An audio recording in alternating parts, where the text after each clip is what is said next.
So if your goal is to get in good shape and lose some body fat, but you're only sleeping 4 to 6 hours a night, then this alone is really making the journey a lot harder for you. Most people think that fat loss purely comes down to calories in v calories out. And don't get me wrong, while this is extremely important, your rest, recovery, and sleep play a massive factor in your results as well. Your sleep is directly going to affect your appetite, cravings, recovery, and training performance. And all of this is directly going to affect your adherence and fat loss results. Your appetite hormones are going to increase, your satiety levels are going to drop, you're going to start craving high palatable, high calorie foods, your workouts are going to feel a lot harder, and your daily movement is noticeably going to start dropping. So inside this video, I'm going to explain exactly why sleep alone can accelerate your fat loss results. And I'm a parent myself, so I understand the practicality of this sometimes is difficult, so I'm also going to give some examples of what you can do to try and improve your sleep and recovery. If you're new here, my name is Jacob. I've been a coach now for 10 years, and I've worked with over 1,000 clients, helping them get in the best shape of their life.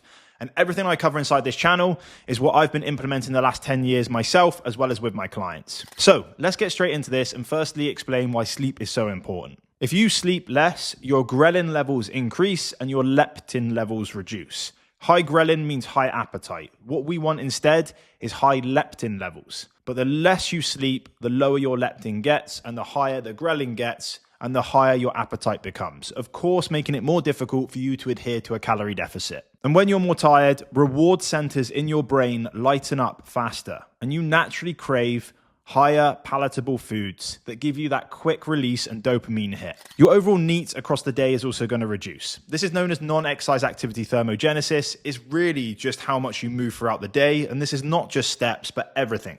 For example, if you sleep more and you have more energy and you feel better, you'll most likely stand up on the train on the way home, or potentially be tapping your hands or your feet, or be a bit more fidgety. If you're extremely tired, your body gets better at preserving energy. You're going to be more slumped over. You're probably not going to even have as big of a grin on your face. Your body is really smart at preserving calories when you are low in energy. So by you sleeping better, you're going to be more enthusiastic throughout the day. You're going to be probably moving your hands more, and your gestures just generally will be different. And this alone does change your overall calorie expenditure throughout the day.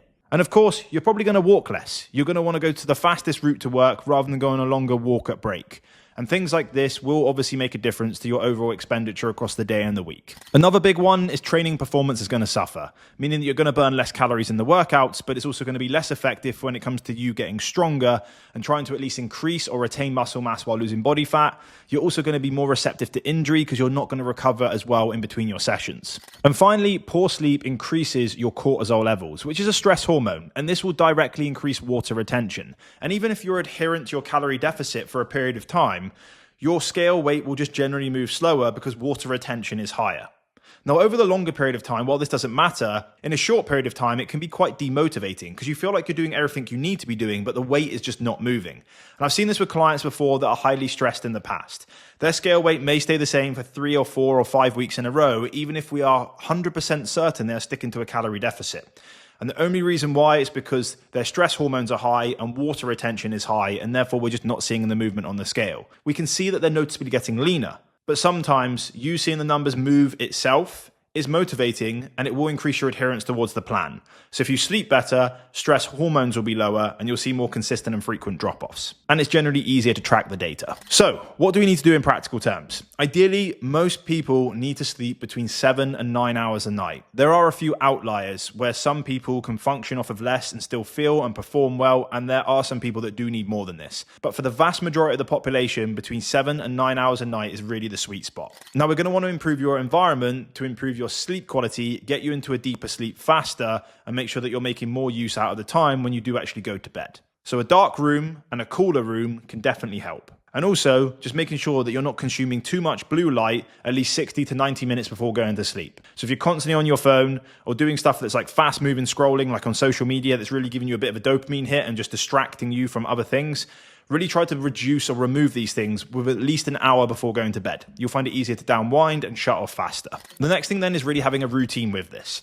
So first of all, try to establish a regular bedtime and wake up time. If you're going to bed at random times every night and you wake up at random times each day, then really your body clock's all over the place. It's good to try and establish a similar pattern daily. And what you'll notice is you do start to get tired within 30 to 60 minutes of going to bed. And when you wake up, you don't necessarily feel as tired the following day. So while I know this may differ for some people from weekday to weekends, try to keep it as consistent as you possibly can because it will make a big difference. Have a little bit of a wind down ritual, and like I said, just don't be doom scrolling just before going to bed, and definitely do not be doing it when you get in the bed. If you find you have this habit of being on your phone before going to sleep, set your alarm and go and throw it over the other side of the room. First, it will be easier to get out of the bed in the morning. I mean, it will create this constant pattern. You'll probably find it easier to go bed earlier the following night, but also if the alarm is over the other side of the room, you're not going to be on your phone before going to sleep. Then when it comes to nutrition, I would avoid large meals within a couple hours before going to bed, and in particular meals that are really high in fat or protein. While you can have a good serving of protein or fat as your last meal of the day, I'll try and bring it backwards a little bit, as these foods,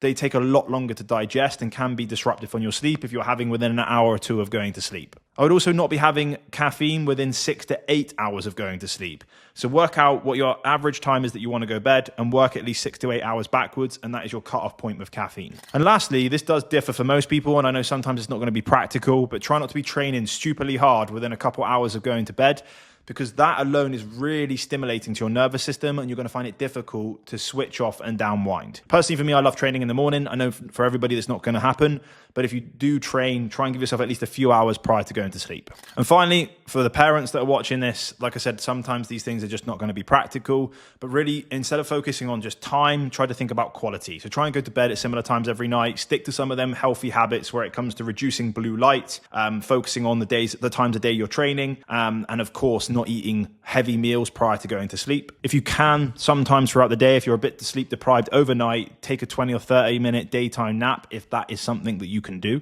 Definitely reduce or remove alcohol, because this will improve overall recovery and sleep and appetite management. And generally try to prioritize going to bed earlier just over sitting up and watching TV. So hopefully this video was helpful and give you a really good understanding of why sleep is so directly important when it comes to how you feel, your adherence, and your fat loss results. Now, if you found the video helpful, like it and subscribe to the channel. I've started putting out content like this now every week to help you on your health and fitness journey. And lastly, if you're looking for more support and accountability to achieve some of the results that you can see on screen, tap on the link in the description and answer a few quick questions about your goals, and I'll be in touch to explain how I can help and give you more information on the program. I'll see you in the next video.